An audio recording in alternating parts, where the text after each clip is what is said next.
Ito yung huli nila, Kuya Naldo. Wow, fresh na fresh yung buyo. Oh, fresh na fresh yung buyo namin, oh. Wow. Nakahuli na naman si Kenaldo ng buyo. Dami niyang huli, di niya binidyo ay. Ito lang ang aming ulam.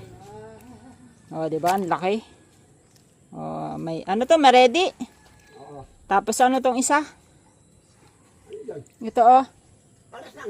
Ma-ready pula. At talingan. Oh, ito ulam ni Nini, guno. Ilapit mo para kung malaki yan. Ayun. Guno.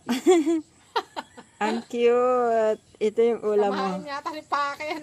Inalawa lang daw niya. Oh, di ba? Ang cute naman. Ito yung kahuhuli lang daw. Oh, tingnan mo, nangingintab pa, oh. Fresh na fresh, oh. Wadi, tagbuyo-buyo. Grabe, ito masarap. Mahuli, ang laki. Sarap po, buyo, oh. Yan ang bihirang mahuli, buyo. Buyo, buyo. Sarap.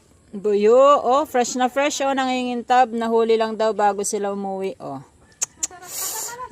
Sarapin. Kakalaan ko na lang yan lahat. Ano ba yung tawag sa iba nito? Tong buyo. Anong tawag nila dito? Ano yan? Yung buyo. Ano pang ibang tawag nila? Ganun lang. Kusing. Kusing.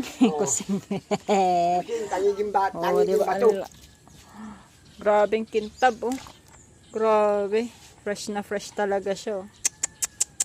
Ulam na naman. May ulam na naman.